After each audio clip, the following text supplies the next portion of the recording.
दोस्त विदेश भी चले गए थे, विदेश ने बुलाया था कि आके यहाँ पढ़ाइए। तो विषय ये है, लेकिन भक्ति इतनी है,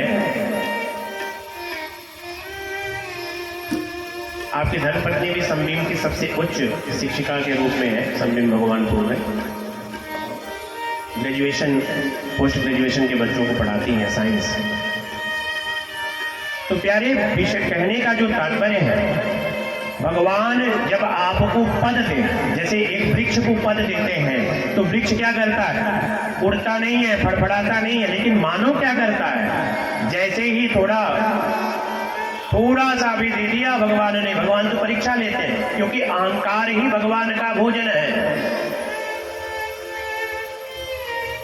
थोड़ा सा ही दे दिया, उतने में ही आप हम सब लगे दिखाने, अहम ब्रह्मा मैं ही श्रेष्ठ, ज्ञान धन पद रूप, हाँ। ये अभिमान में हम चूर होने लगे, लेकिन नहीं, ऐसा नहीं। जब ये वृक्ष क्या करता है, जैसे उसमें फल नहीं लगता तो भले फड़फड़ाता है, थोड़ा हवा के वेग से उड़ लेता है, लेकिन जितना उसमें फल लगते जाता है वो अपने आप को झुकाते झुकाते और मानव के लिए अपने तना को ही तोड़ देता है, लेकिन उसके अंदर अभिमान नहीं आता। ध्यान रखना। नंद बाबा जैसे ही जल में गए, वरुण लेके चला गया। वरुण जब लेके गए, इधर नंद सुनंद ब्रजनंद उपनंद जितने गोप ग्वाल बाल बाबा के साथ आए थे, सब जाके बोले बाबा, कन्हैया बाबा को लेके जल में बाबा डूब गए। जैसे ही कोलाहल सुना, कन्हैया बलराम भैया दोनों उठे और चले आए, और जैसे जल में आए कन्हैया जल में कूद गए, और जल में कूदे गए अंदर वरुण लोग पहुंच गए। और वरुण देवता ने देखकर प्रणाम किया, कहा महाराज गुरु आपको यहाँ आने की क्या जरूरत थी? बोले आप बाबा को लेके आए हैं। बोले प्रभु मुझे नहीं पता, ये तो मध्य रात्रि स्नान कर रहे थे जल में मध्य रात्रि। बोले नहीं, भक्त चाहे जब भी देवताओं के लिए कोई देवता गुरु, इनका दरवाजा हमेशा खुला होना चाहिए,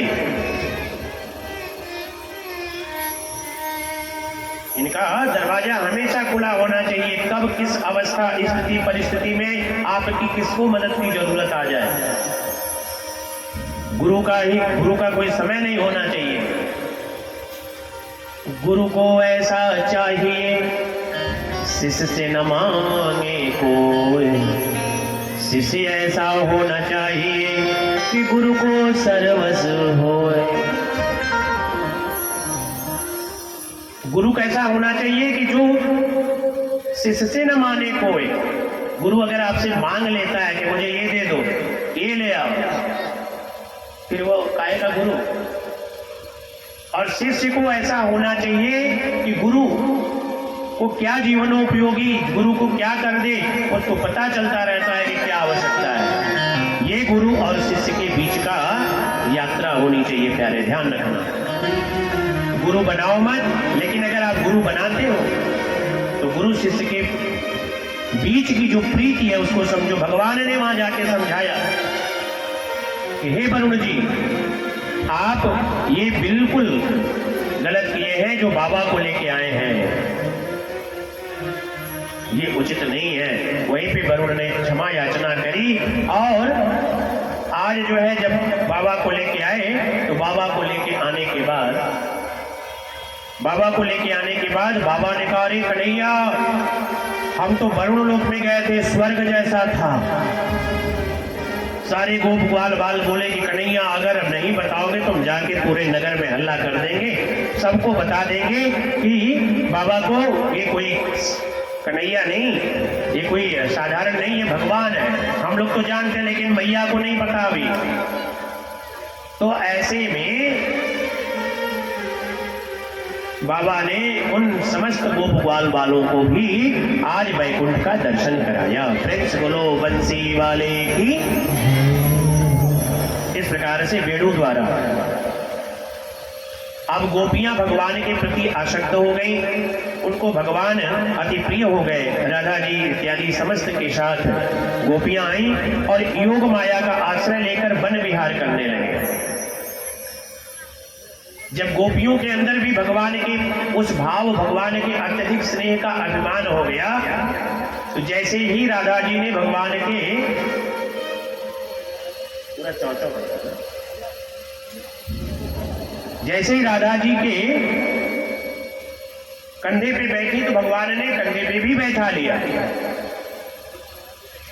लेकिन कंधे पे बैठा लिया, लेकिन जब उनको अभिमान होने लगा तो डाल पकड़ के झूलने लगी। इतने में भगवान अपने आप को समझ गए, ये समस्त गोपियों को एक अभिमान हो गया है, इन गोपियों को अभिमान हो गया है मेरे रहने का। जब देखो किसी को कोई वस्तु प्राप्त हो जाती तो उस वस्तु की कीमत उसके लिए गौण हो जाता है, फिर उसके बाद उसको फिर एक दूसरी वस्तु, फिर तीसरी वस्तु, क्योंकि मन को वो शांत नहीं कर पाता। ये ध्यान रखें। तो गोपियों को भगवान स्वयं मिल गए थे, इसलिए गोपियों से भगवान जान गए कि इनको अभिमान है, तो अपने आप को अदृश्य कर लिया। स्वागतम वो महाभागः प्रियम किम करवाणि वा ब्रजस्यानान्यं कंचित् भृतागमन कारकम्।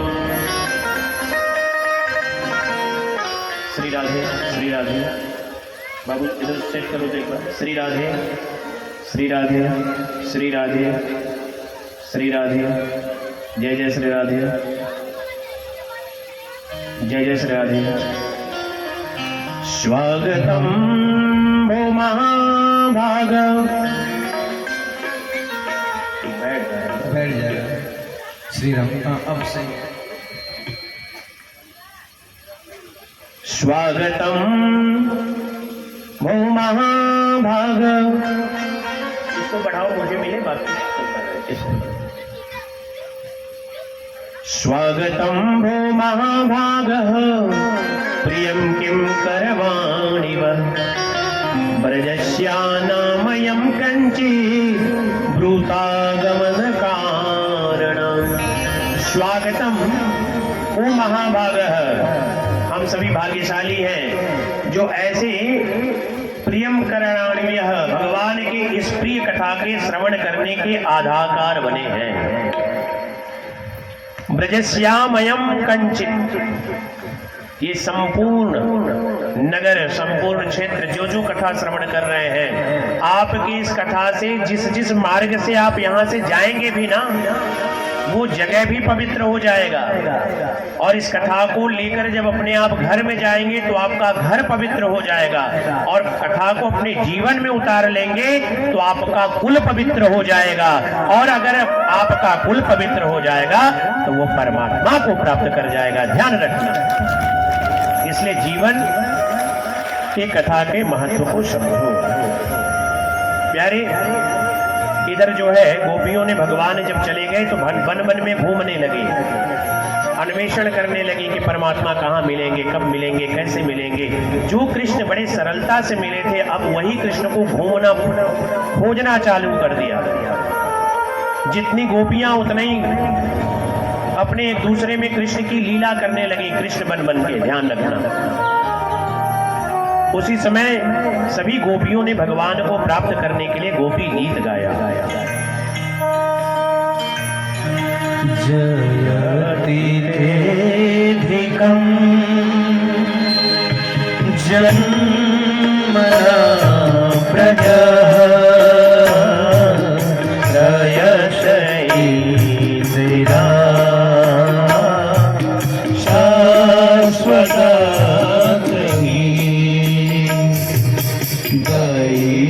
दृश्यता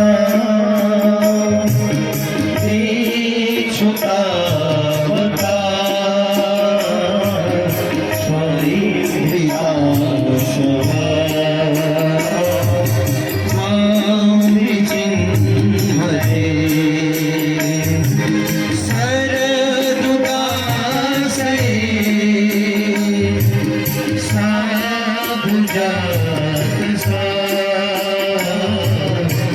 सरसी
नखलो गोपिका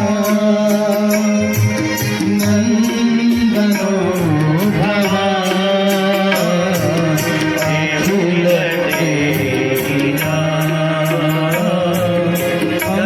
अंतरात्म से लेखन सार्थितो विश्वगोप्यये सखौदेवा सात्वताङ्कुले विरचिता भयम् विस्मृतोर्यते चरणमीयुषा संस्कृते भया परशरोरुहम् ताम्रकामदम् शिरसि देहिना श्रीकरग्रहम् नगरनाथिनम् वीरघोषिता निजनयस्यया संसमीस्मिता भज सखे भवा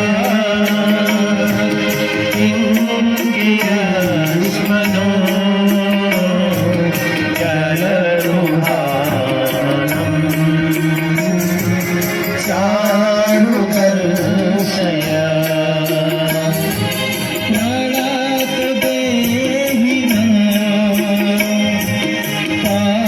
पापकौशलम् क्रीडच्चरागम् श्रीनिकेतनम् हरिभरार्पितम्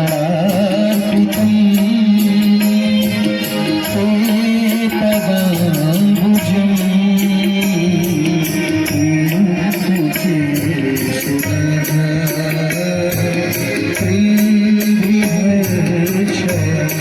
भगवान से गोपियां कहती है कि हे प्रभु, ये संपूर्ण जीव आपके अधीन है और हम सभी आपकी माया से मोहित हुए हैं और आपके कारण ही ये जन्म ब्रज का महत्व अत्यधिक है। ये जो जगत है, ये जगत आपके अधीन है, आप जगतपति हैं। और हे नाथ, मेरी जो न्यूनता है, अज्ञानता है, जो मैं आपको पाकर भी नहीं समझ पाया, उससे मुझे क्षमा करें। इस प्रकार से निवेदन करती हैं। ये जो यमुना के जल आज मीठे लग रहे हैं, ये आपकी कृपा है। बड़ी सुंदर निवेदन करते हुए कहती हैं, हे प्रभु, ये जो शरीर है अज रूप है, अध रूप है, सबको स्वीकार कर लेता है, लेकिन ये संपूर्ण आपके अधीन जिस दिन इसको आप नहीं स्वीकार करेंगे, ये नरक गामी हो जाएगा। बड़ी सुंदर भाव से मधुरया गिरा बलगोया बोध मनोगया पुष्प के छड़ा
सप्त जीवनम।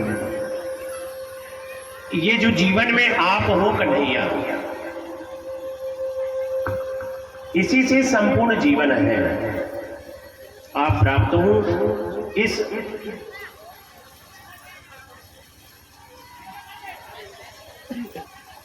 जो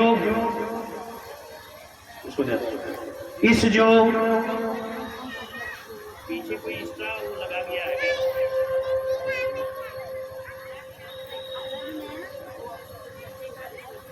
ये जो जीवन है, इस जीवन का संपूर्ण आधार आप ही हो।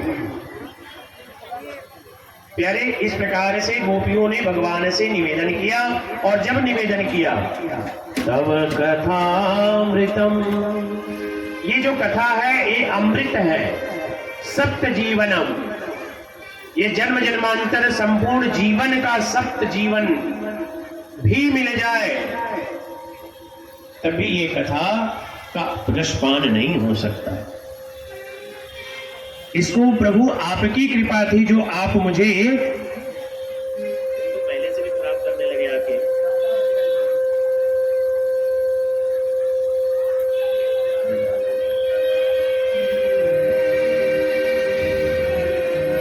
श्री राम जय राम जय जय राम। प्यारे, इस प्रकार से गोपियों ने निवेदन किया कि हे प्रभु, ये संपूर्ण जगत आपके अधीन है। गोपियों ने गीत गाई, और गीत गाने के बाद भगवान ने आज गोपियों के ऊपर लीला का ऐसा आशीर्वाद हुआ कि महारास के लिए भगवान को गोपियों ने तैयार कर लिया। अर्थात अगर आप प्राप्त नहीं होंगे तो ये जो शरीर है इसको हम सभी मृत के हवाले अर्पण कर देंगे। और सच्ची श्रद्धा भाव जब गोपियों का भगवान ने देखा तो महारास रचे। इस समय भगवान के ये मानो प्यारे 6 वर्ष की आयु ही अभी है, ये ध्यान रख लेना। जिस समय महारास रचाते हैं भगवान, उस समय 6 वर्ष की आयु के हैं। ऐसे में गोपियां महारास को, आज जितनी गोपियां उतने कृष्ण, ऐसी अद्भुत जपा जो है आज जो है वहां पे ब्रज की उस ब्रजमंडल में गोपियां और कृष्ण महारास, रास पंचाध्याय में कहते हैं कि भगवान के ही रूप का ही प्यारे जितनी श्रीदामा, सत्या, वशिष्ठा, प्रीति, कुंदती, करवंदती, जितनी गोपियां थी सभी गोपियों के साथ, किसी के साथ 10,000, किसी के साथ 20,000, किसी के साथ 50,000, किसी के साथ 1,00,000, इस प्रकार से प्यारे संपूर्ण ब्रजमंडल की शोभा 14,000 गोपियों के साथ रमण्य, ललिता, कला इत्यादि अलग अलग सभी अपने अपने साथ सखियों को लेकर आई। सभी के अंदर भगवान के प्रति वह दास्य भाव था, और भगवान ने सहस्रिंग्रिं द्वशायञ्च ताम सुशीलादयं क्रमां राधिका प्रियाताय गोपा गोपीं प्रभं युयु। जैसे पहले था वैसे कर दो आप। यहाँ टीने की तरह आवाज सुनाई दे रहा, ऊपर आके एक बार सुन के बजाओ।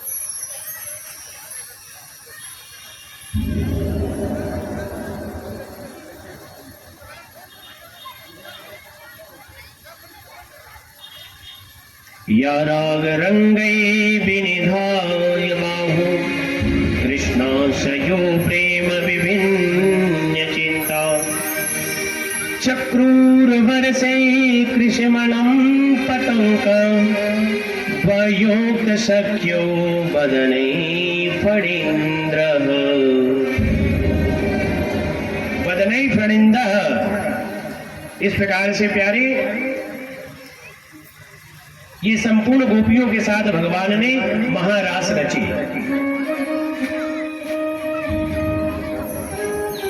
मेरे पास आओ, यहाँ आके 2 मिनट सुनोगे तब समझ में आएगा। जैसे पहले था वैसे करा दीजिए ना, जस्ट 10 मिनट पहले जैसे था, जैसे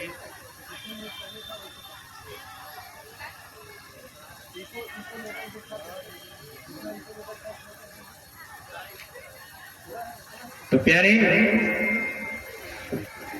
इस प्रकार से महाराज, कोई बात नहीं भैया, आप लोगों को लग रहा होगा कि साउंड तो ठीक ही है, लेकिन यहाँ जो 4-5 देते हैं ना, इसका बैलेंस नहीं बना पा रहे हैं, क्योंकि ये लोग रोज उठा के रख देते हैं और रोज लगाते हैं, और रोज नया नया आदमी इनका आता है। तो प्यारे निवेदन कर रहे थे कि अष्टावष्टम सहस्रेषु यो यो योगम यथोकृतः शक्त्यानां स्त्रियायां ऋतवे ब्राह्मणं रुचं स्त्रियः। वेद की 16,108 ऋचाएं भी गोपियां बन गईं। जो वेद हैं, उन वेद की जो 16,108 ऋचाएं थी, वो गोपियां बन गईं। इस प्रकार से प्यारे समस्त देवियां सूक्ष्म रूप से गोपियों में, क्योंकि भगवान नारायण के स्वयं स्पर्श उनको पास से देखने का अवसर प्राप्त होगा, उनके स्मरण चिंतन मनन कीर्तन का अवसर प्राप्त होगा, ये जानकर गोपियों ने बड़ी सुंदर भाव से निवेदन किया। गोपीन्यान प्रयो कंचिद गोप्यो लभ्यम निधि मया कृष्णं भगवान रूपम युक्तं बनेर्लियो जन तमेव परमात्मनं जारम्भो बध्यानापि संज्ञता जहुर्गणं मयं देहं सत्यं प्रक्षिण्य बंधना। इस प्रकार से गोपियों के साथ जब महारास हो गई, महारास रचे जाने लगे, तो उस महारास में कामदेव भगवान कृष्ण को पकड़ना चाहा, क्योंकि एक बार काम जब भगवान शिव को भी नहीं छोड़ा, अपने काम के भाव में उनको भी बांध रखा था, तो भगवान आज स्वयं कृष्ण को जब काम मतलब वासना, ऐसे में भगवान के ऊपर आया और अपना प्रभाव दिखाना चाहा। रति थी, गोपी बनकर थी, और रति का पति काम ने क्या किया कि उसमें कोई पुरुष, उस महारास में किसी पुरुष पर का जाना नियुक्त नहीं था, एक भगवान कृष्ण हो गए। ऐसे में कामदेव ने भगवान के ऊपर ही अपना प्रारूप दिखाना चालू किया, अपना प्रभाव दिखाना चालू किया। भगवान ने उस महारास में काम को ही जला के भस्म कर दिया। ये ध्यान रखना, जब कामदेव को ही जला के भस्म कर दिया, तो उस काम के भस्म होने के बाद भगवान भोले बाबा को ध्यान आया कि हमको चलना है। भगवान आए, और जब पार्वती मैया जाने लगी,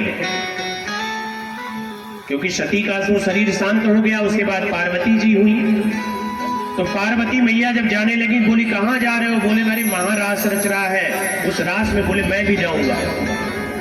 बोले भोले बाबा आपको ये पता नहीं है, वो कृष्ण जी का रास है, वहां पे केवल श्याम होंगे और उनके साथ गोपियां होंगी, बाकी कोई पुरुष वहां पे नहीं है, क्योंकि बाकी पुरुषों में कहीं न कहीं मोह, लोभ, मोह, मात्सर्य, काम की उत्पत्ति है, और भगवान कृष्ण इनसे परे हैं। बोले अरे आपको नहीं पता है कि आपको भी काम ने पीछा किया हुआ था, आप भी उसके ग्रास बने थे। भगवान भोलेनाथ ने कहा कि मैं तो जाऊंगा। अब कैसे आ रहे हैं? बड़ी सुंदर भाव से। हर एक दिन वो भोले भंडारी, एक दिन वो भोले भंडारी, बन के ब्रिज की नारी रास में आ गए हैं, रास में आ गए हैं। एक दिन वो भोले भंडारी, एक दिन वो भोले भंडारी, बन के ब्रिज की नारी रास में आ गए हैं, रास में आ गए हैं। पार्वती ने मना के हारी, पार्वती भी मना के हारी, नवा ने त्रिपुरारी रास में आ गए हैं,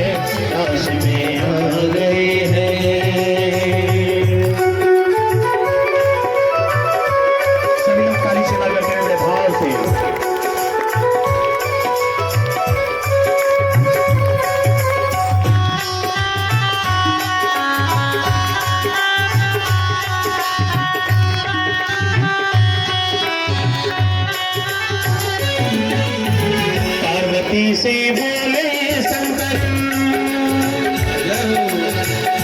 मैं भी चलूंगा तेरे साथ में, तेरे साथ में।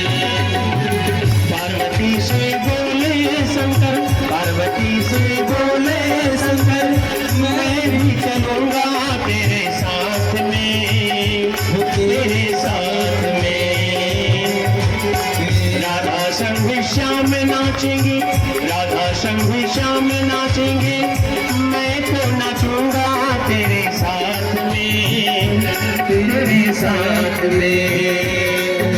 रास रचेगी, रास रचेगी रजनीदारी, हमें दिखाओ प्यारी रास में आ गए हैं, रास में आ गए हैं। एक दिन वो भोले भंडारी, वो भोले भंडारी बनकर ब्रज की नारी रास में आ गए हैं, रास में आ गए हैं।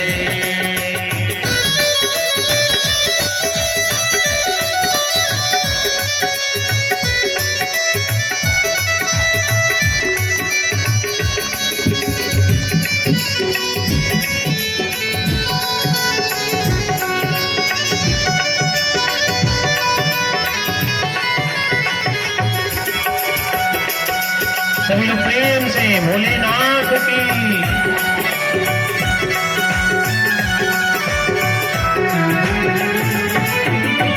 पार्वती जी से क्या कहती हैं? पार्वती जी कह रहे हैं, पार्वती जी ने कहा कि ओ मोरे भोले बाबा, ओ मोरे भोले बाबा, कैसे जाओगे उसे रास में, उसे रास में।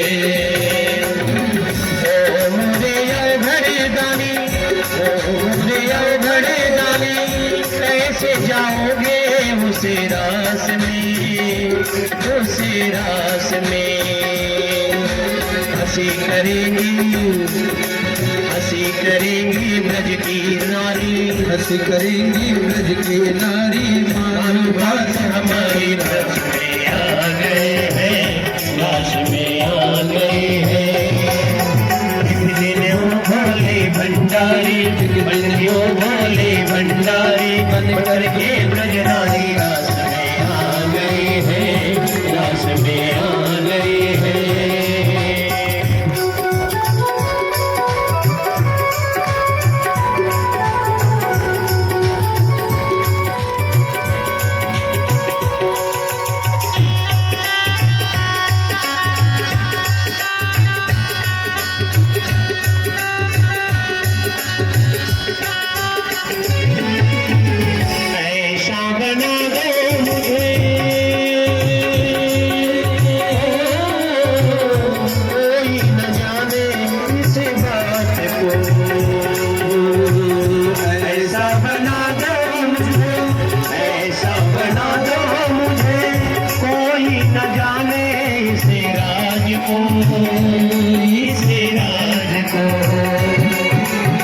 भोले बाबा क्या कह रहे हैं कि ऐसा बना दो मुझे, ऐसा ऐसा बना दो मुझे, कोई न जाने इस राज को, इस राज को। ये है सहेली मोरी, कोई अगर पूछे कि कौन है तो बता दीजिएगा। ये है सहेली मेरी, ऐसा बताना ब्रजराज को, ब्रजराज को।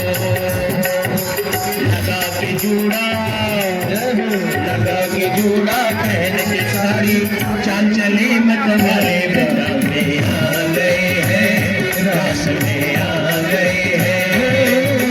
लगा के जूड़ा पहन के साड़ी, चाल चले मत वाली रास में आ गए हैं, रास में आ गए हैं।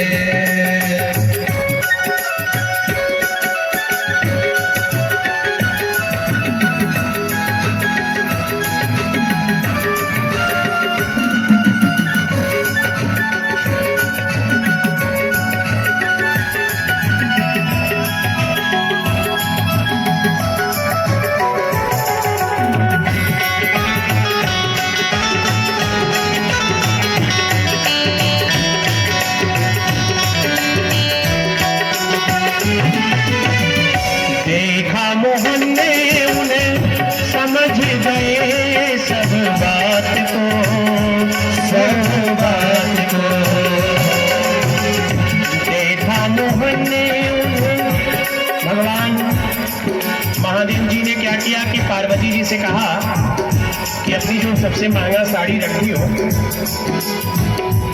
वो वाला पहना दो, और जितनी स्त्री परिधान होती है, परिधान सजावट की सामग्री सब मेरे शरीर पे छूट दो, और पूरा लगा दो और जूड़ा भी लगा दो। और भगवान बोले भोले बाबा ये अपनी दाढ़ी ओढ़ी देखिए, कहे तुम सजा दो मैं घूंघट खोलूंगा ही नहीं, मेरा घूंघट नहीं खुलेगा, पूरा बाहर से मैं बिल्कुल फिट फाट लगूं सुंदरी की तरह। ऐसा बना दो मुझे कोई न जाने से राज को, इसे राज को। ऐसा बना दो मुझे कोई न जाने से राज को, इसे राज को। ये है सहेली मेरी, ये है सहेली मेरी, ऐसा बताना ब्रजराज को, ब्रजराज को। लगा के चूड़ा, लगा के चूड़ा, पहन के साड़ी, चाल चले मत वाले आ गए हैं, आ गए हैं। लगा के चूड़ा, पहन के साड़ी, चाल चले मत वाले आ गए हैं, रास में आ गए हैं।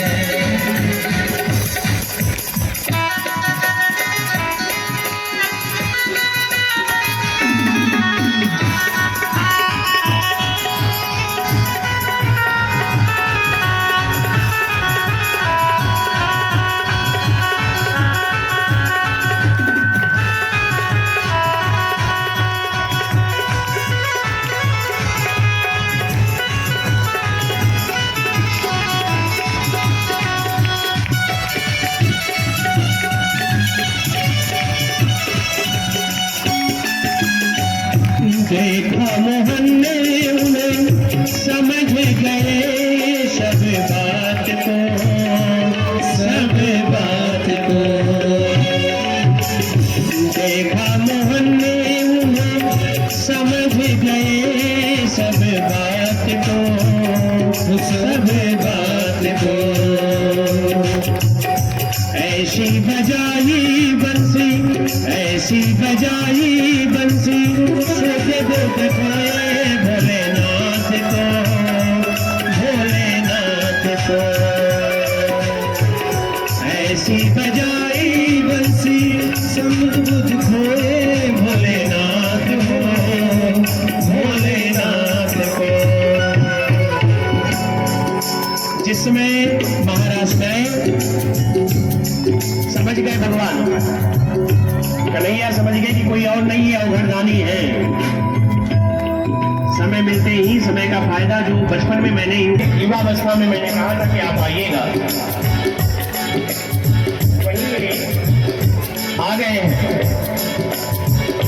देखा मोहन ने उन्हें समझ गए सब बात को, सब बात को। ऐसी बजाई बंसी, ऐसी बजाई बंसी, शुभ बुध खोए भोलेनाथ को, भोलेनाथ को। सरक गई जब जो कभी माताओं की तरह क्या कोई पुरुष नाच सकता है, या तो विशेष कोई जाके डांस क्लास लिया हो वही नाच सकता है, सब तो नाच नहीं सकता। और जो तांडव नाचने वाला हो, जो नटराज नृत्य किया हो, जो पूरे जगत में भूत प्रेत पिशाच डाकनी सागनी का कंट्रोलर हो, अब वो व्यक्ति आज जब प्रभाव में आ गया तो लगा नृत्य कर रहे। तो भगवान भोले कैसा नाचेंगे? एक पैर ऊपर, एक पैर आगे, एक पैर पीछे। ऐसी बजाई बंसी,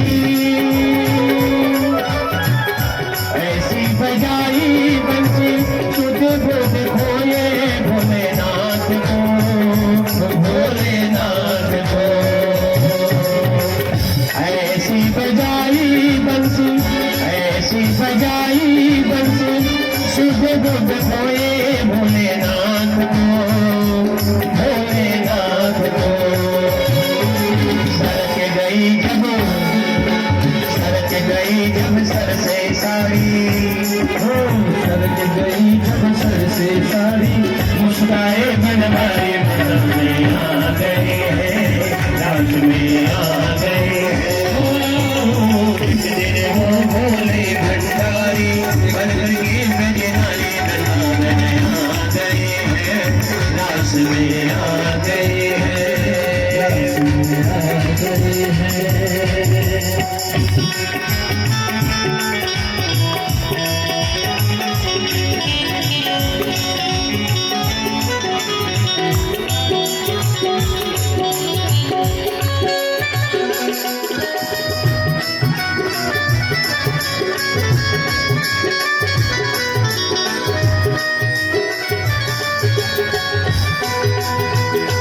सभी लोग प्रेम से गोपेश्वर भगवान की।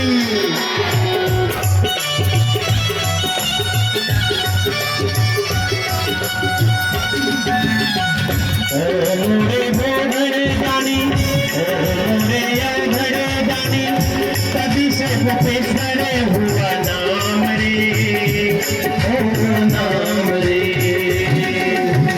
रे भोले बाबा, रे भोले बाबा, कभी से वृंदावन हुआ नाम रे, नाम रे। जय जय कहे सुनो त्रिपुरारी, जय जय कहे सुनो त्रिपुरारी।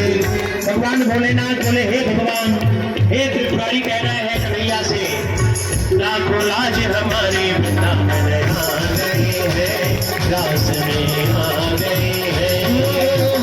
एक दिन वो भोले भंडारी, एक दिन वो भोले भंडारी, बन करके बजनारी रास में आ गए हैं, रास में आ गए हैं, रास में आ गए हैं, रास में आ गए हैं।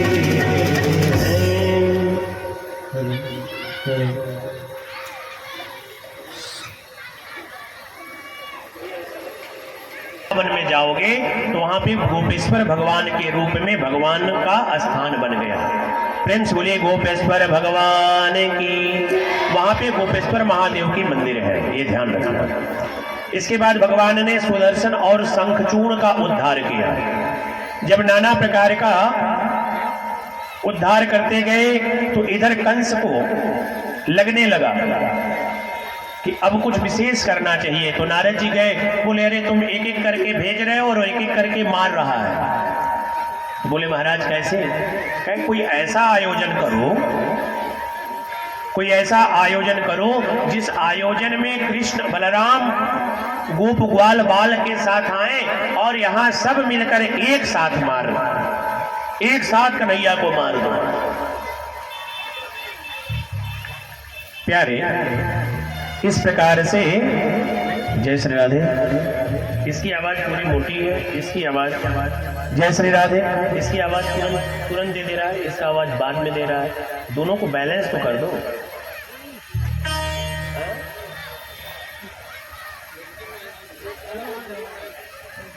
जय श्री राधे, जय श्री राधे। चलो कोई नहीं, अच्छी बात है, बहुत सही, ठीक है भैया।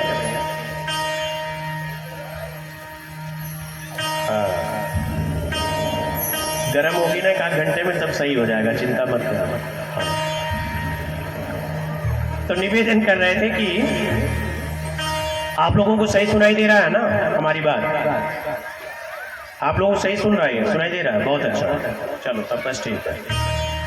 तो प्यारे, इस प्रकार से आज कंस ने विचार किया कि क्या उपाय करो। तो जैसे ही नारद जी आए, नारद जी से प्रश्न किया कि प्रभु आप अहम यर्थागतो गोष्ठ मरिष्टो वृषभासुर महिमहा कतुत्काय कंपन्यम पुरवीक्षताम्। अरिष्टासुर को जब भगवान ने मार दिया, अरिष्टासुर बैल सांड के रूप में गया और वहां पे जाकर जितनी गैया मैया थी सबके बीच में उसके दहाड़ से गैया मैया जो गर्भवती थी वो प्रसव कर दे रही थी। भगवान ने जैसे ही जाना उसके चरण को पकड़ा, जैसे ही लात मारा भगवान को, भगवान ने दोनों पैर को पकड़ा और ऐसा घुमाया और एक ताड़ वृक्ष पे ऐसा जोर से मारा कि मानो कि वहीं पे उसका प्राण अंत हो गया। उसके प्राण अंत होते ही प्यारे नारद जी गए, कहे एक एक करके भेजते हो, ये सब मारे जा रहे हैं, इसलिए मेरी बात मानो तो हे कन्हैया सबको एक साथ भेजो। अभी बैठा दो बेटा, अभी 1 घंटा लगेगा। हाँ वहाँ बैठो, कुछ खाने पीने के लिए, बच्चे इतना छोटे छोटे हैं, उनको कुछ खाने पीने के लिए भी दे देना। पता लगा कि बन गए कृष्ण और रुक्मणी, अब पेट में चूहा कूद रहा है इन सबों के।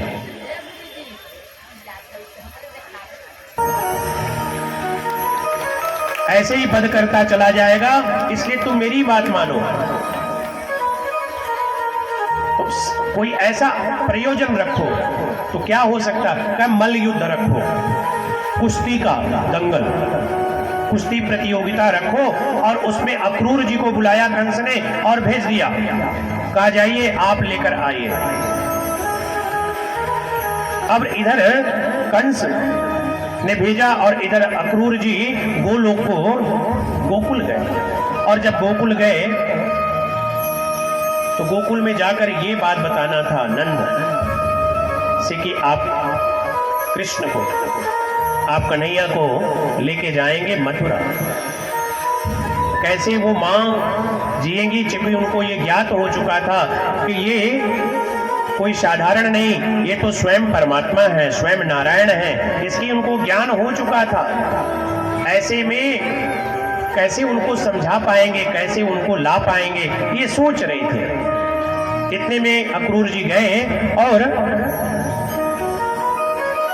अक्रूर जी जैसे ही पहुंचे, नंद बाबा को समझाया। पिता कठोर होता है, ध्यान रखना, जो पिता होता है वो कठोर होता है, विषम से विषम परिस्थिति को झेल लेता है, सुख दुख दोनों को झेलने की, लेकिन जो माँ है वो बहुत सरल सहज होती है। जैसे ही अक्रूर जी गए, नंद बाबा से कहे, नंद बाबा ने कहा ठीक है आप जाइए, ले जाइए, जो जगत के कल्याण करता है उनको मैं नहीं रोक सकता। उस ब्रज की यात्रा में अक्रूर जी जब गए तो बाबा से वार्ता हुई, बाबा भी सहज हुए, परंतु कहा कि नहीं नहीं आप ले जाइए। बाबा तो तैयार हो गए। इधर मां मिली, और जैसे ही मां मिली, प्यारे आज मां के मिलते ही झर झर यसुमन झर झर लगी। मैया को जैसे ही पता चला कि ये लेने आए हैं और ये स्वयं कंस के यहां जाएंगे, सोचने लगी कि अभी तक के उत्पात में तो मैं जा जा के कन्हैया को किन देवी देवता की कृपा से बच जा रहे थे, मैं उतार लेती थी, वहां उतारेगा भी कौन। मां की ऐसी ममता, स्वयं त्रिलोकीनाथ के लिए आज मां रुदन कर रही है। झर झर यशुवन झरे लगी, मैया गई अकुलाय, श्याम कन्हैया थोड़ी हाथ धरो, लगे भांति भांति समुझाए। आज कन्हैया जब मैया रो रही है तो उनके नेत्र सहज हो गए, और जब नेत्र सहज हो गए तो उनकी जो कन्हैया भांति भांति रूप से समझा रहे हैं।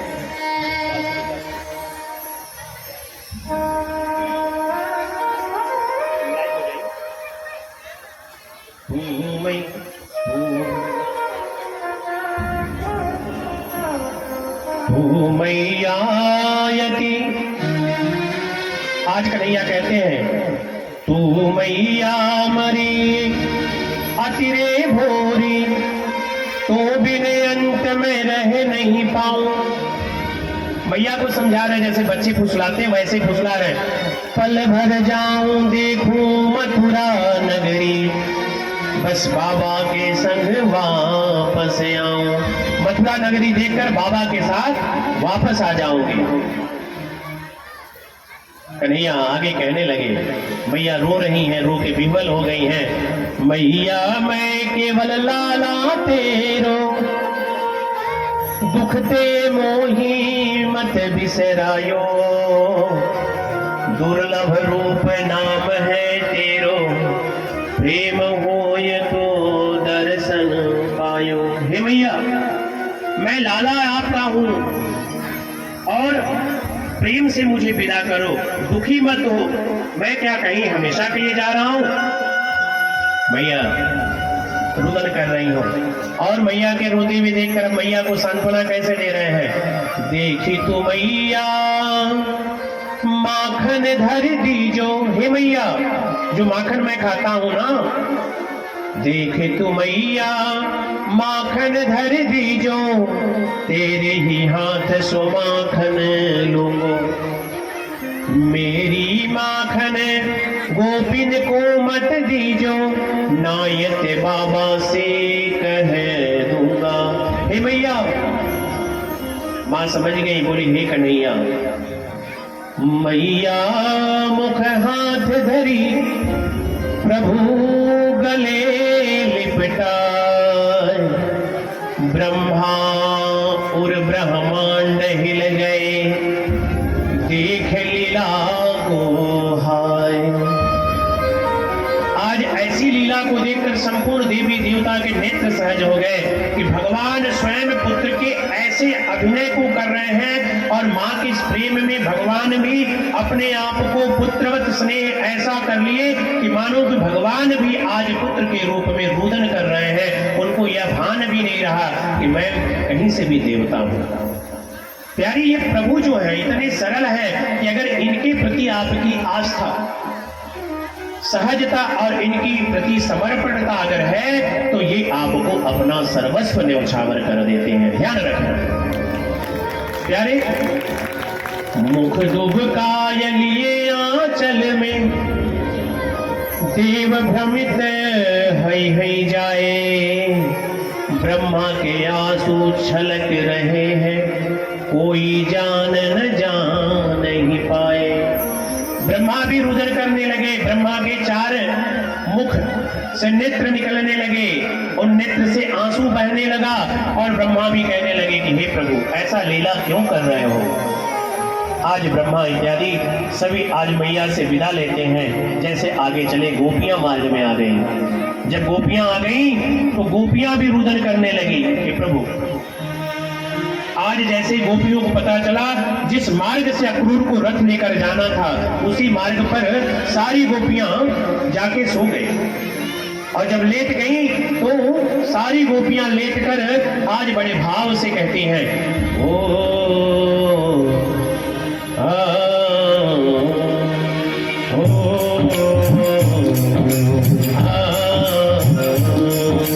श्याम तेरी बंसरी बजने लगी,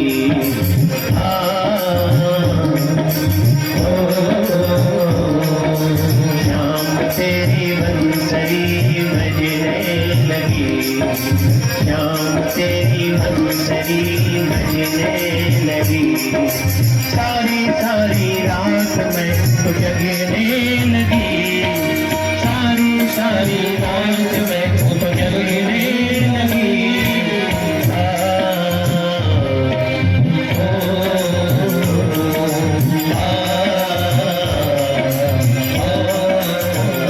क्योंकि श्याम तेरी बंसरी बजने लगी,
सावरिया, यमुना किनारे मैं तो अब सावरिया।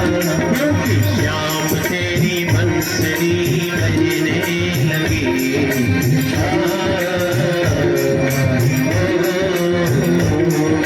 श्याम तेरी बंसरी बजने लगी, सारी सारी रात में तो जगने लगी, सारी सारी रात में तो जगने लगी।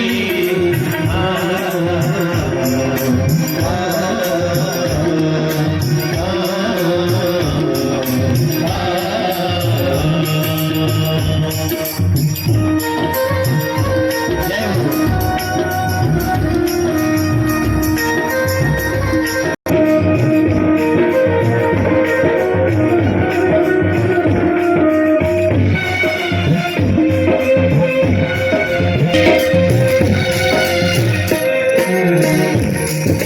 बंसरी को सुन मैं दीवानी हो गई, बंसरी को सुन मैं दीवानी हो गई। तेरे प्यार की मैं कहानी बन गई, तेरे प्यार की मैं कहानी बन गई। तेरे नाम की मस्तानी बन गई, हाँ तेरे नाम की मस्तानी बन गई। क्योंकि श्याम तेरी बंसरी बजने लगी, श्याम तेरी बंसरी बजने लगी, सारी सारी रात में तो जगने लगी, सारी सारी रात में तो जगने लगी।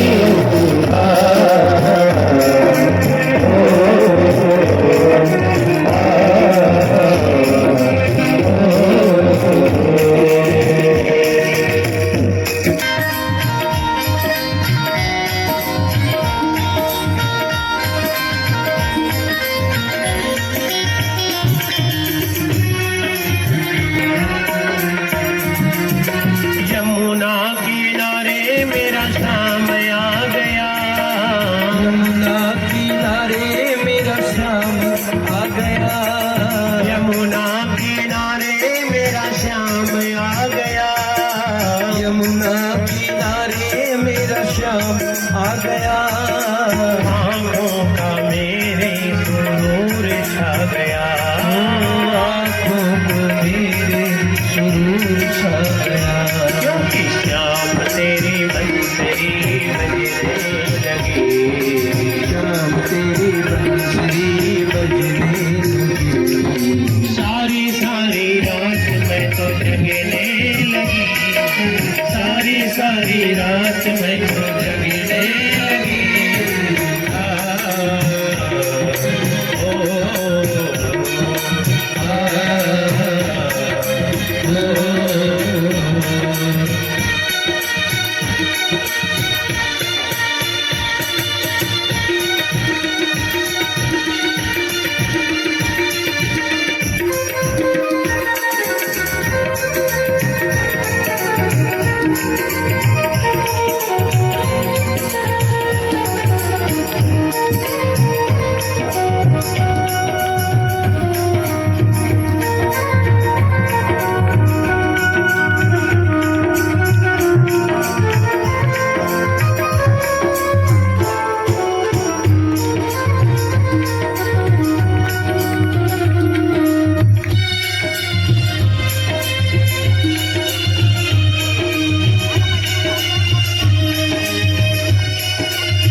श्याम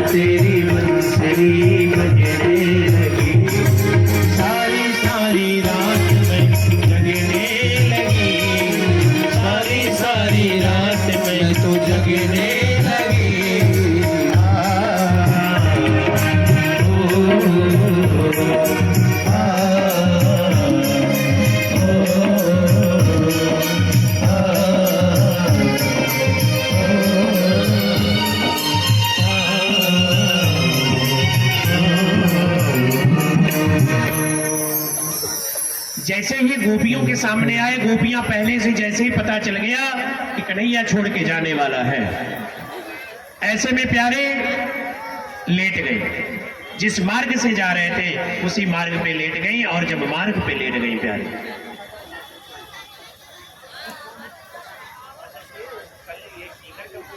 गोपियों को ये पता चला कि कन्हैया छोड़ के जा रहे हैं। वो पहले से जितनी गोपियां वो सारा सड़क पे जिस मार्ग से जाना था उस मार्ग पे लेट गए, और जब मार्ग पे लेट गई प्यारे, अब कन्हैया उतरे, एक एक गोपियों को हटा रहे हैं। कई लाख की संख्या में गोपियां लेटी पड़ी हैं, मानो कि अपने प्राण को छोड़ने का किसी के अंदर मन नहीं है।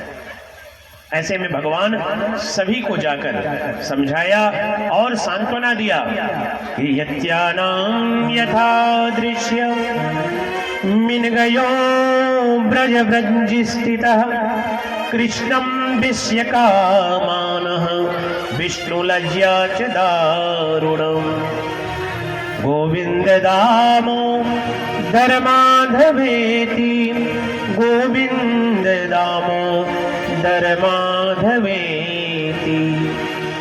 आप मेरे नाम के आश्रय को लेकर आप अपने जीवन को जीजिए। मैं आपको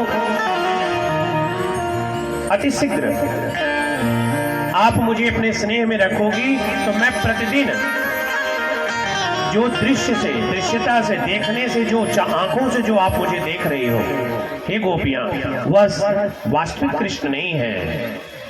जो बिना आंखों का मन के आंखों से, मनांश की दृष्टि से जो देखने की आदत डालोगी तो वही परम दृश्य है।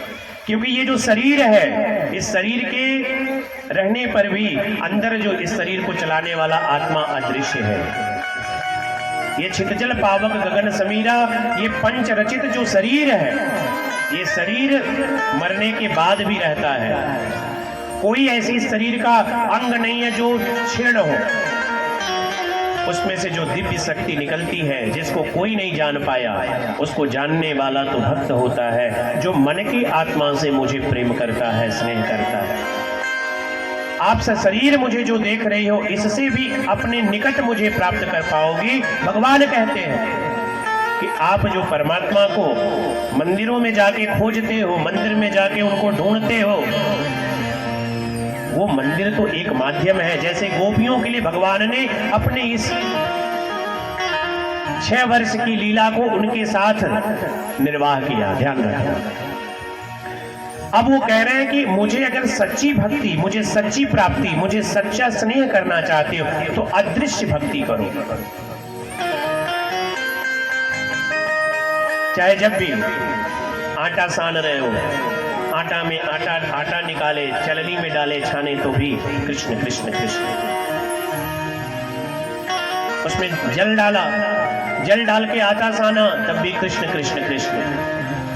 सुंदर सुंदर रोटियां बनाई, बेलना चला रहे हो तब भी कृष्ण कृष्ण कृष्ण। जल जाए तब भी कृष्ण कृष्ण कृष्ण।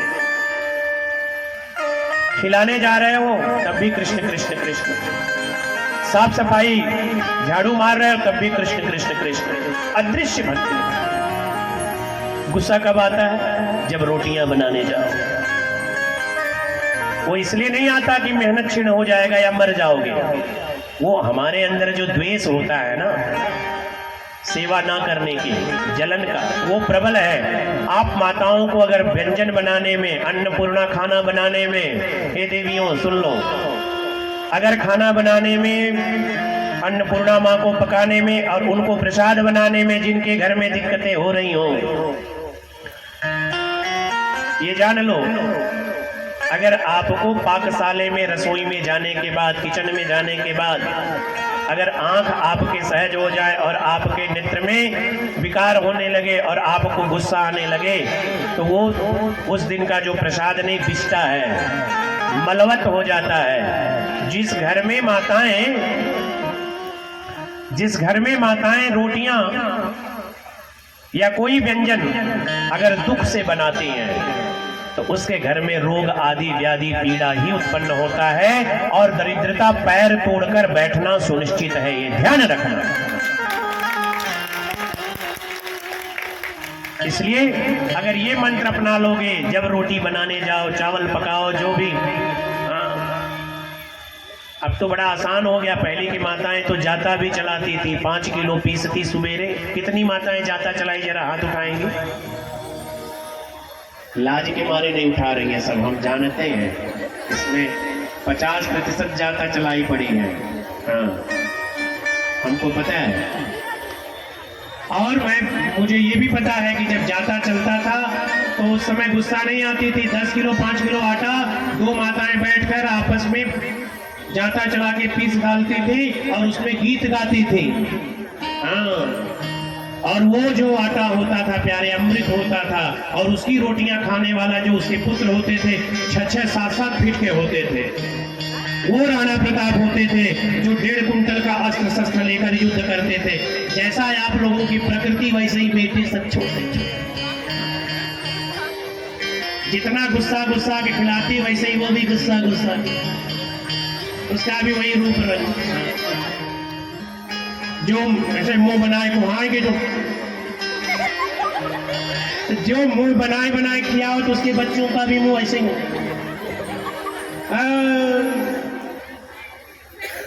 इसलिए जैसी शुद्धता, जैसी पवित्रता, जैसा मन, जैसी आपकी सोच, क्योंकि शरीर क्या है, शरीर को जीने के लिए क्या आप सबसे ज्यादा, चाहे वो राजा, रंक, भिखारी, किसी की भी बात करता हूं, खाने का सबसे बड़ा क्रम क्या है? वो प्रसाद भोजन ही तो है। जब भोजन आहार ही शुद्ध नहीं होगा, उस आहार में आह भरी रहेगी, उस आहार में दुनिया भर के अभिशाप पड़े रहेंगे, तो वो खाने वाला व्यक्ति क्या आरोग्यवान रहेगा, सुखी रहेगा? उससे तुम ये अपेक्षा रखोगे कि वो बड़ा अच्छा होगा, ऐसा नहीं हो सकता। ये ध्यान रखना। हो जाऊंगा, ध्यान रखना। इसलिए आज ये ध्यान रखना कि आज के बाद अगर मैं कहूं कि खाना बनाने में कितनी देवरान जेठान में लड़ाई होती है, हाथ उठाओ, एक भी नहीं उठाएंगे। अरे ऐसी देवरान है, रोटी 5 हम रोटी सेक दे तो सब्जी बनाई दे है।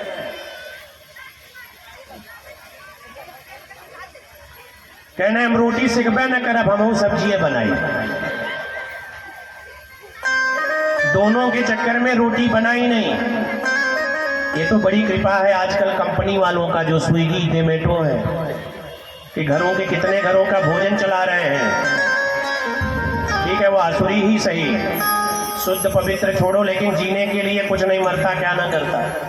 तो अपने घर में जब आप प्रसाद बनाओ तो उस समय भगवान का नाम कीर्तन करते हुए बनाओ। वो जान लो कि तुम्हारे पास अगर धनिया मिर्चा आदि मसाले नहीं भी होंगे, जो भी डाल दोगे, रूखा सूखा नमक जीरा से भी छौंका डालोगे, तो वो प्रसाद होगा और प्रसाद तुम्हें अमृत के समान लगेगा और तुम्हारे शरीर में कोई रोग आने नहीं देगा। ध्यान रखना प्यारे। इस प्रकार से गोपियों को भगवान ने यह समझाया कि अदृश्य भक्ति करो। गोपियों ने भगवान से विदा लिया। रुदन करते करते इधर कृष्ण का मथुरा में प्रवेश हुआ, और जैसे ही मथुरा में प्रवेश हुआ, वैसे ही मथुरा की उस महल को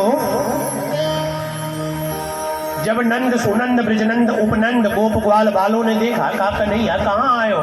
कन्हैया ने कहा हम अपने मम्मा के यहाँ आए हैं। कहे ये मम्मा है? तो बोले हाँ ये मम्मा है, ये हमारे मम्मा हैं, इनके यहाँ आए। कहे अरे कन्हैया तुम अगर बताए होते तो कम से कम हम भी बढ़िया वाला धोती फरिया दुपट्टा पहन लेते, जो पहन गैया चराए रहे थे वही चले आए।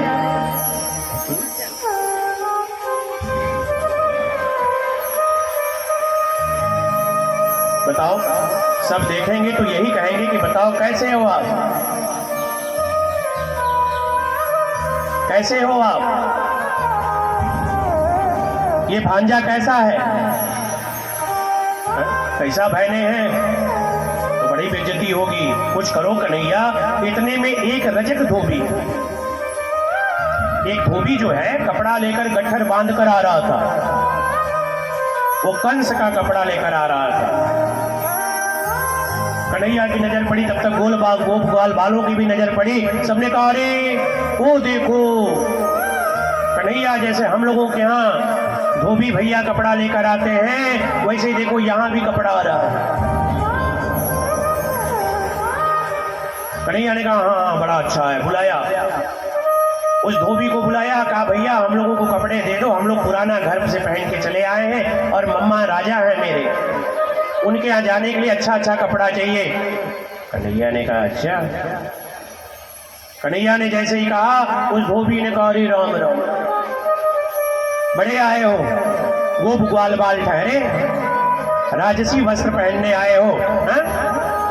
जैसे ही भगवान को कुछ बोलना चाहा, वो धोबी रजक यानी रजक माने धोबी, वैसे ही भगवान ने खींच के तमाचा मारा और वही गोविंदाय नमो नमः, वही उसके प्राण अंत हो गए।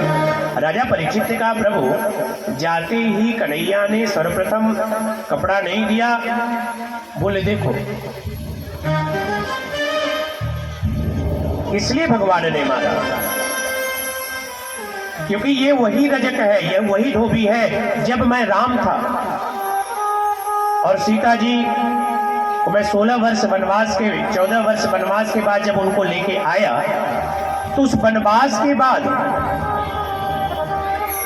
मैं राजसू यज्ञ करने जा रहा था, तो उसकी पत्नी कहीं चली गई थी अन्यत्र, तो अपने पत्नी से भगवान भ्रमण कर रहे थे, नगर भ्रमण में थे। तो भगवान सुन क्या रहे हैं कि वो धोबी कहा कि मैं राम की तरह थोड़ी ना हूं कि उस 14 वर्ष वनवास के बाद भी सीता को ग्रहण कर ले, मैं तुम्हें नहीं रखूंगा, जाओ।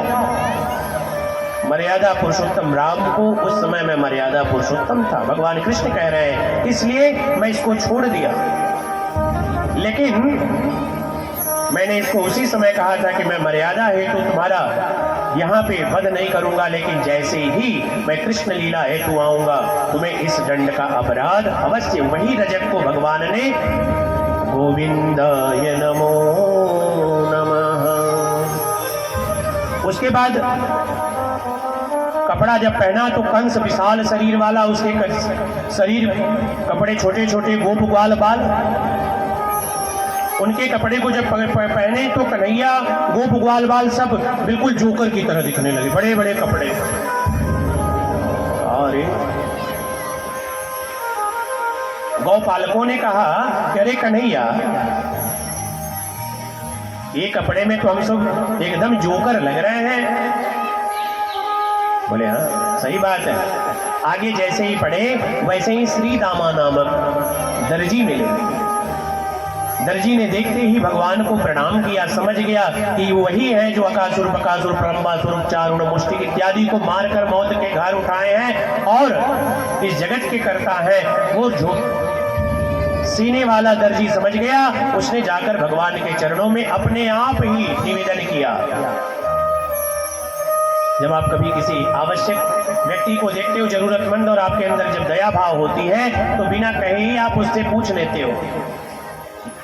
वैसे ही उस दर्जी ने भी भगवान के पास गया और निवेदन किया कि प्रभु आप मेरे पे कृपा करें, कृपा करके आप मुझे ये वस्त्र दे दें, मैं आप सभी के नाप का इस वस्त्र को काट के एकदम फिट फाट बना देता हूं।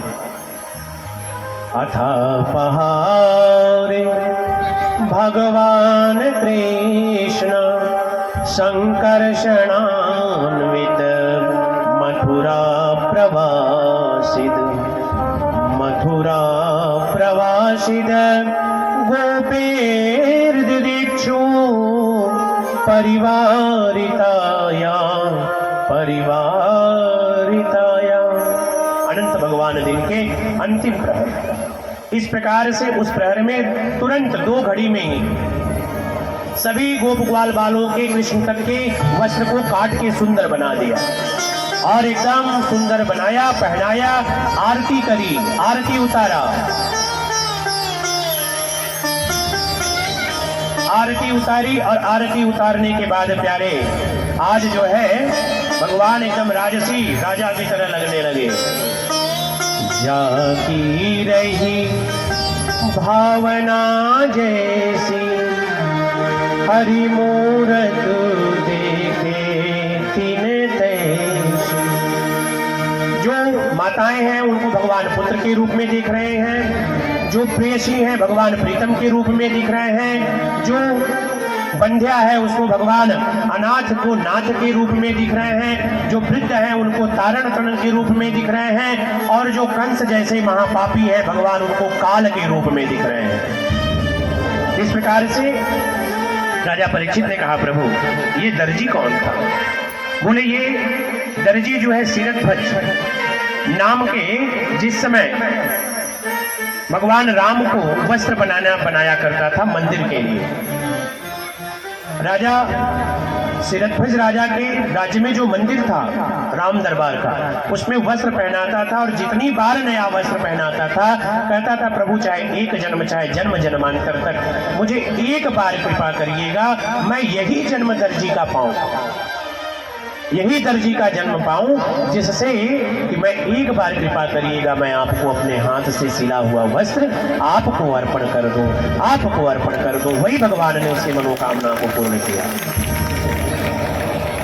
आज देखो भगवान, इतने में ही राजा का माली जा रहा था, हेम माली, और सुंदर सुंदर हार लेके जा रहा था, कंस को रोज पहनाता था। जैसे ही वस्त्र में देखा, राजसी वस्त्र में, कहा अब तक नैन जो देखन नाही, तो नैनन के सामने आयो, प्रेम करो ते प्रीत भरी, अब चरण पकड़ नैनन को बुझायो। चरण को पकड़ा और जाके कहा, प्रभु अगर आज्ञा दे तो ये जो मैं आज तक जो ये माला गूंथता था, आपके नाम लेता था, क्योंकि कंस वो राजा था, राज परमो धर्म, राजा की आज्ञा मानना परम धर्म होता है। इसलिए प्रभु अगर कृपा करें तो ये पुष्प मैं आपको अर्पण कर सकता हूँ। आपके साथ जो गोप ग्वाल बाल हैं, क्या उनको अर्पण कर सकता हूँ? भगवान ने स्वीकार किया, और जैसे ही स्वीकार किया वैसे ही उस माली के अंदर आनंद का अनुराग हो गया। प्रेम से बोलिए भक्तवत्सल भगवान की। और भगवान के सुंदर रूप हो गए प्यारे, और इस रूप में सारे देवी देवता भगवान की भूरी भूरी प्रशंसा करने लगे। सभी के मन में यही आने लगा कि बारे प्रभु वाह, आज सभी परमात्मा से प्रीति कर रहे हैं। आइए बड़े भाव से, लगन तुमसे लगा बैठे, लगन तुमसे लगा बैठे, जो होगा देखा जाएगा। लगन तुमसे लगा बैठे, लगन तुमसे लगा बैठे, जो होगा देखा जाएगा। लगन अपना बना बैठे, मुझे अपना बना बैठे, जो होगा देखा जाएगा। लगन तुमसे लगा बैठे, जो होगा देखा जाएगा।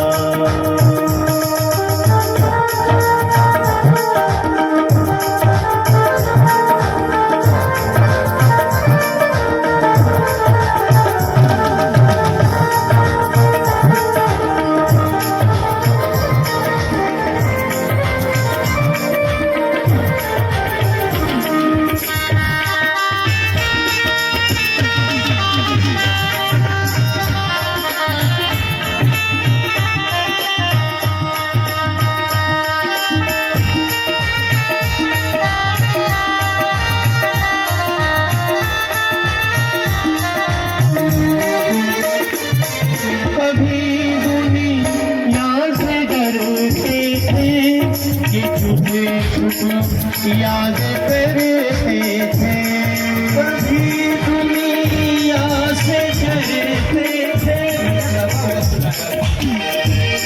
कभी दुनिया से डरते थे, तो छुप छुप याद करते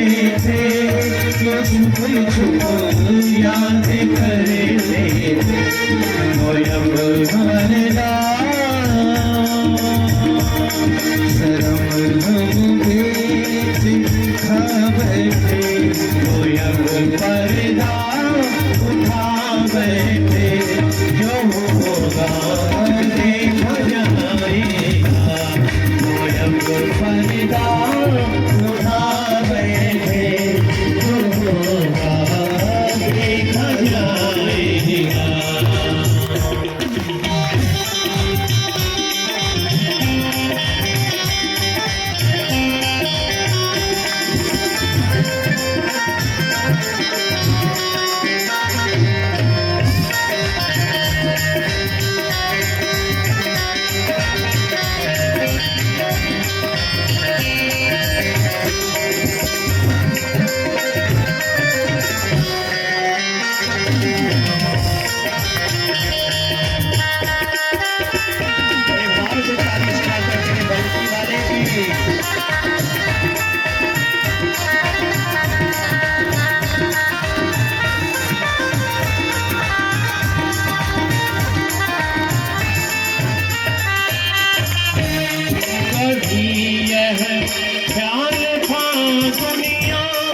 हमें बदनाम कर देगी, कभी डर था कि ये दुनिया हमें बदनाम कर देगी, कभी यह खालिया दुनिया हमें बदनाम कर देगी, हमें बदनाम कर देगी।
क्या मतलब कि फिर दुनिया से क्या मतलब, सभी से दिल हटा बैठे, तेरे गलियों में आ बैठे, तेरे गलियों में आ बैठे, जो होगा देखा जाएगा, लगन तुमसे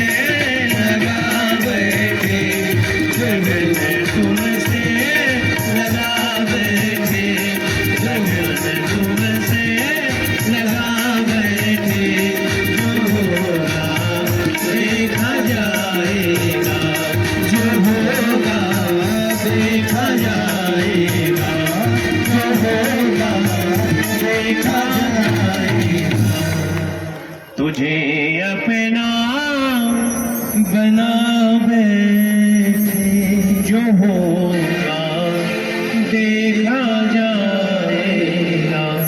आज धोबी ने भी अंत हो गया और इधर राजा का डर नहीं रहा कि राजा क्या कर देगा। कंस माली को जरा सा डर नहीं था, उस दर्जी को जरा सा डर नहीं था। प्यारे, जो होगा वो देखा जाएगा, क्योंकि परमात्मा स्वयं साक्षात सामने है, परमात्मा साक्षात। और जिसके साथ परमात्मा है, जिसके साथ ईश्वर है, उसका कभी अहित नहीं हो सकता। ये ध्यान रखना प्यारे। उसका एक ना एक दिन परमात्मा अवश्य कल्याण करेंगे, अवश्य कल्याण करेंगे, ये ध्यान रखना प्यारे। इस प्रकार से सुंदर राजा का वेश धारण कर लिया। आज भगवान स्वयं राजकुमार दिखने लगे। मम्मा क्या जब आए तो मथुराम द्वापर रजक शभुवं सकुवा विषय सार्थयं यं जरानाय हरितस्यं समाधिता। इस प्रकार से जिसकी जैसी भावना वैसे भगवान दिख रहे हैं और भगवान धीरे धीरे मथुरा की तरफ पहुंच गए। इतने में कुब्जा चंदन रोज लगाती थी।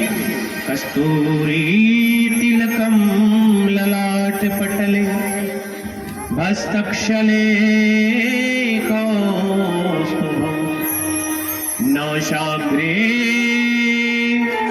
आज कस्तूरी तिलकम लाट पटले भस्तक्षले कौसुमम नासाग्रे करमुक्तिकम करतले बेडू कड़े कंकणम सर्वांगे हरिचंदनम सुललितम कंठे च मुक्तावली गोपस्पे परिवेष्टितो विजयते गोपाल चूड़ामणि। ऐसे जब परमात्मा के रूप को देखा, उसके जो चंदन थे, जो कस्तूरी तिलक ली थी, उसने जाकर तुरंत भगवान ने मानो भगवान के सर। देखो हमारे धर्मशास्त्र में कहा गया है कि जो हिंदू है, जो अपने आप को सनातनी मानता है, सनातन धर्म का मानता है, क्या महाराज जी क्या हमारा आप सभी का धर्म सनातन है, ध्यान रखना। हम सभी हिंदू हैं और जितने सनातन धर्म वाले हैं, अगर जिनके मस्तक पे तिलक नहीं है, वो क्यों ना मिट्टी का ही सही, अगर जिसके सर पे मस्तक नहीं है वो साक्षात चांडाल के समान है, ये ध्यान रख लेना। इसीलिए माताओं को बिंदी कुमकुम लगाने का विधान है। और पुरुष जो जिस देवता का अनुयायी हो, जैसा जिसको जो शिव अनुयायी हो वो त्रिपुंड लगाए, जो भगवान नारायण का अनुयायी हो वो नारायण तिलक को दे, अनेक प्रकार के शंख तिलक को, लक्ष्मी के उपासक गोल तिलक को दे, जो जिसका उपासना करता हो उन देवी देवता का तिलक दे। लेकिन तिलक हर किसी के मस्तक पे होना ही चाहिए। और मस्तक पे जिसके तिलक होता है, एक तरह से आपकी लाइसेंस होती है, ये ध्यान रखना। ये जब हम मस्तक पे तिलक लगाते हैं तो यहां पे हमारी तीसरी नेत्र होती है, ज्ञान चक्षु। और जब ज्ञान चक्षु पे ये संपूर्ण ग्रहों के प्रभाव, किसी व्यक्ति के प्रभाव, दिन भर हम किसी न किसी को फेस करते हैं, कोई उसमें अच्छा होता है, कोई बुरा होता है। तो ये जो तीसरी नेत्र होती, जो अदृश्य है, जो भगवान शिव जब खोलते हैं तो इस पृथ्वी पे प्रलय आ जाता है। वो सभी के अंदर वो नेत्र, उस नेत्र की जागृति, उसकी जो दृष्टि है, उसके दृष्टि गोचर कराने के लिए, उसको उदय कराने के लिए हमें तिलक लगाना चाहिए, ध्यान रखना। उससे चाहे दुनिया का कोई व्यक्ति कितना भी आपके अंदर, कितना आपको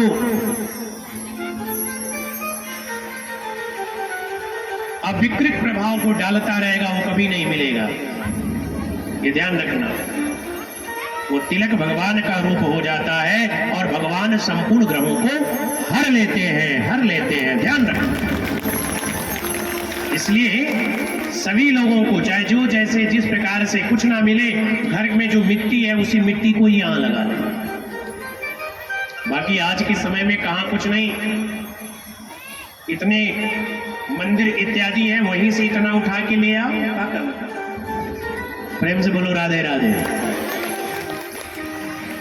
संकट मोचन जाओ, बहुत से ऐसे भक्त मिलते हैं, इतना उठा लेते हैं, जो घोरा रहता है उसमें से निकाल के अपने पास रख लेते हैं। कोई अगर पूछ दिया क्यों, कहे भैया ले जाते पूरे गांव को लगाते हैं। प्रेम से बोलो राधे राधे। जबकि ये मानो कि साल भर में एक दिन दर्शन करने जाता, 365 दिन लगाता है। ये भी अच्छी बात है, कहीं से भी, क्योंकि वो तो भगवान का है और भगवान की वस्तु भगवान से बता के ले लो। लेकिन ऐसी वस्तु नहीं कि भगवान का जाके मुकुट ही उठा ला।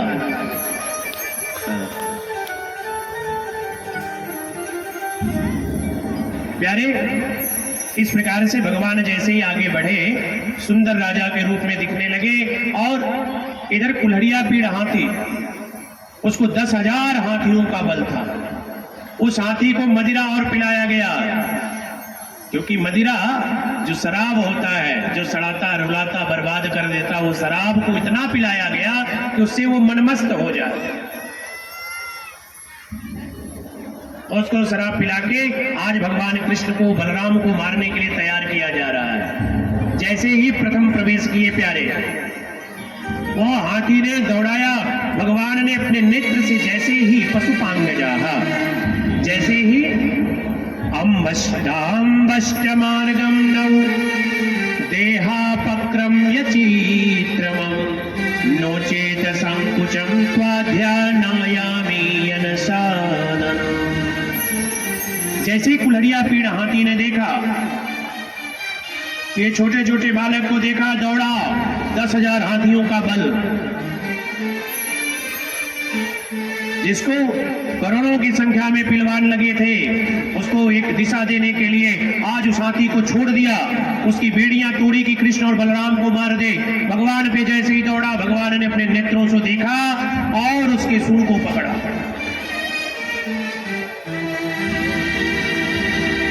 ये हाथी बुद्धि के देवता होते हैं, ध्यान रखना।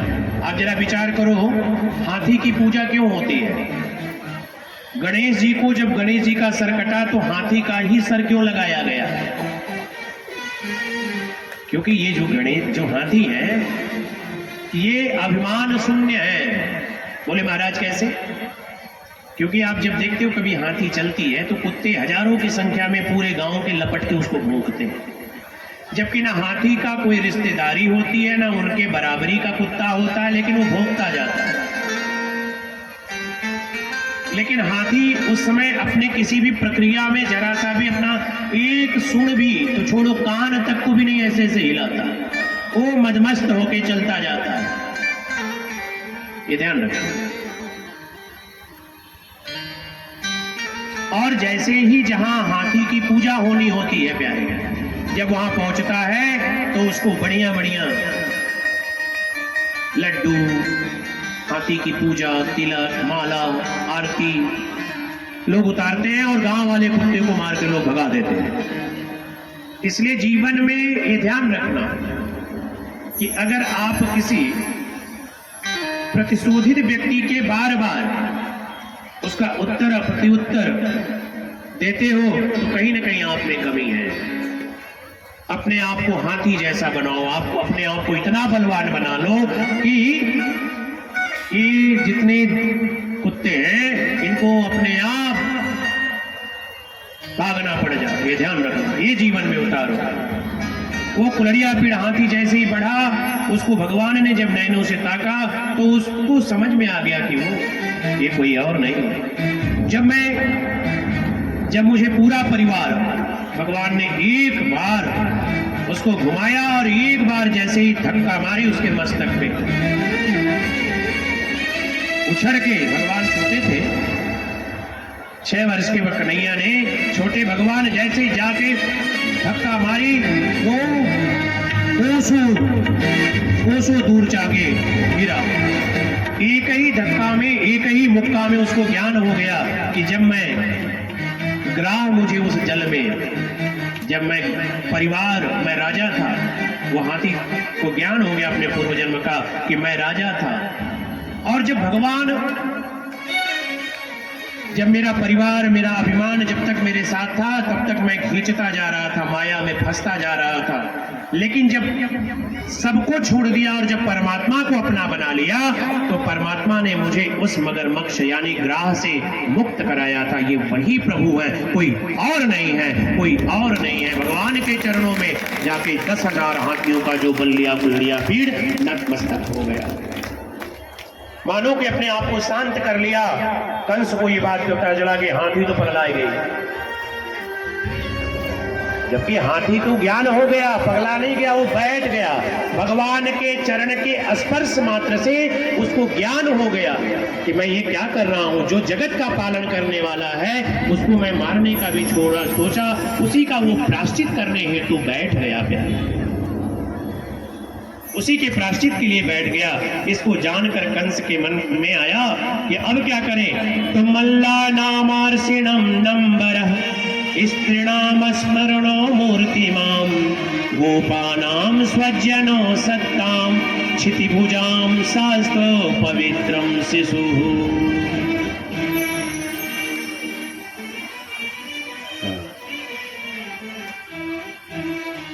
भैया सुनो, यहाँ वो केला उन बच्चों को देता था वहां पे रखकर, बाकी लोग तो जाके कुछ खा पी भी लेंगे तो वो सब कुछ खाते रहे,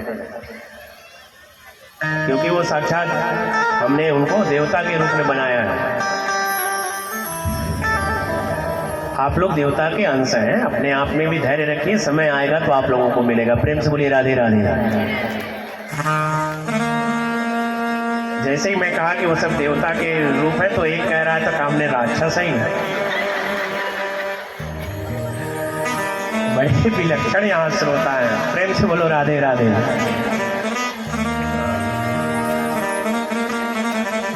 आप लोगों को भी मिलेगा। और कल महाप्रसाद भंडारे का आयोजन है, ध्यान रखना। आयोजक परिवार ने कहा है कि जितने हित नात रिश्तेदार घर में जितने लोग होंगे सबको लेके आना है। यहाँ की जो व्यवस्था की गई है वो 20,000 की व्यवस्था की गई है। और कल भी यहाँ 2 से 2,500 लोग, मैं 10:30 बजे गया हूँ यहाँ से, 10-15 बजे। बहुत सारे बच्चे तो इतना खाएंगे उसका मैंने एक वीडियो बनवाया। हाँ, क्योंकि कल बाल लीला था तो ढेर सारे बच्चे थे और इतने बच्चे आए कहाँ से ये नहीं पता चला। सोच लो इतने बच्चे। तो प्यारे इधर भगवान कृष्ण गजवक्त्रम त्वं मधोमस्तो भुजानां परिदर्भयम्, जैसे ही आज तक आप लोग भले एक लोग को भी ना लाए हो, लेकिन महाप्रसाद अंतिम दिन की कथा में जो एक भी व्यक्ति को लाने में सफल रहता है। जैसे देखो हमारे माट साहब रुपेश राय जी अपने मित्र के साथ आए और अपने विद्यालय से और जो पढ़ाने वाले अध्यापक गण हैं उन लोगों को भी लाए, जो शिक्षिका गण हैं उन लोगों को भी लाए, और अभी बहुत लोगों को बोल रखे जो कल आएंगे फाइनल मैच खेलने। कथा भी सुनो, प्रसाद भी लो पूरा, क्योंकि कल के प्रसाद को खाने से, कल कथा में आने से जिनके 7 दिन के भी कथा छूट गए होंगे उनको भी उस कथा का संपूर्ण पुण्य मिल जाता है, ये ध्यान रखना। तो प्यारे इधर चारुण और मल्ल इत्यादि कंस ने तैयार किया हुआ था। अब चारुण चला, चारुण जब चला प्यारे तो चारुण भगवान जैसे ही रंगशाला में गए जहाँ पे युद्ध भूमि बनाई गई थी उस रंगशाला में गए, चारुण ने भगवान से युद्ध, बलराम भैया ने देखा, करे रुक जाओ कन्हैया, इसको तो मैं अभी बताता हूँ। बलराम के ऊपर जैसे ही प्रहार किया वैसे ही हल संकर्षण ने अपने उस मूसल में फंसा के ऐसा घुमाया, घुमा के पटक के पूरा प्राणन। प्रेम से बोलिए बलराम भगवान की। और जैसे ही उसके प्राणांत हो गए उसके बाद मुष्टिका आया, भगवान मुष्टिका आया तो बोले कौन है, बड़ा उछल रहा था, उसका नाम था मुष्टिका। उसका जो मुंह था वो मूस के समान था, एकदम चोखा। भगवान को अपना मुंह लेकर ऐसे जैसे दौड़ा, भगवान ने एक मुक्का जोर से मारा तो जमीन में घुस गया। जैसे ही जमीन में घुस गया प्यारे उसके भी प्राण अंत हो गए। त्राहिमाम भगवन। उसके बाद शल्य आया। शल्य जो आया वो बिल्कुल बवंडर की तरह एकदम जो है पूरा उछड़ते कूदते, जैसे कोई नशेड़ी यहाँ वहाँ एकदम कूदते। भगवान ऐसे ऐसे देख रहे थे, कहते को क्या नाटक कर रहा है, इसको नाटक की शक्ति मुझसे ही प्राप्त हुई और मेरे ही सामने नाटक कर रहा है, गजब अभिनय कर रहा है भाई। जैसे ही भगवान ने तुरंत, जैसे ही मानो सुदर्शन चक्र चलता है, ऐसे भगवान ने ऐसा नृत्य जैसा किया कि चारुण चक्र जो है वहीं पे जो है शल्य जो है घबरा गया। और शल्य घबरा के ऐसे जब जैसे ही झपकी आई भगवान ने एक तमाचा दी इसके मारे, और जैसे ही उसकी अभिमान रूपी इस खोपड़ी पे मारा वहीं प्राणांत हो गए, भगवान के चरणों को प्राप्त हो गए। इस प्रकार से भगवान ने बड़े बड़े असुरों का संहार किया। इसके बाद जो है अनेकों प्रकार के असुरों को जब मारा, इसके बाद कंस के उस